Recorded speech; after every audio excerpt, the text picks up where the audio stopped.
महाज्योतीच्या विद्यार्थ्यांचे 126 कोटी तात्काळ द्या, अन्यथा ठिय्या आंदोलन करू असा इशारा भाजप युवा मोर्चाने अजित पवारांना दिला आहे.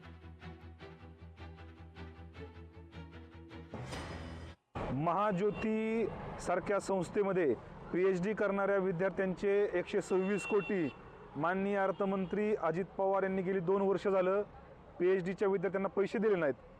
त्यांची शिष्यवृत्तीचे पैसे त्यांना मिळाले नाहीत आणि म्हणून 126 कोटी रुपये जे अर्थमंत्र्यांनी द्यायला पाहिजेत ते अजून दिले गेले नाहीत.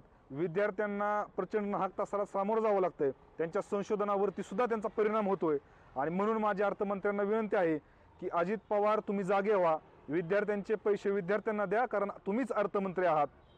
जर तुम्ही विद्यार्थ्यांचे पैसे, महाज्योतीचे पैसे विद्यार्थ्यांना मिळाले नाहीत तर आम्ही बारामतीमधील निवासस्थानाच्या बाहेर तुमच्या विरोधामध्ये प्रचंड तीव्र आंदोलन भारतीय जनता युवा मोर्चा म्हणून आम्ही तात्काळ करू.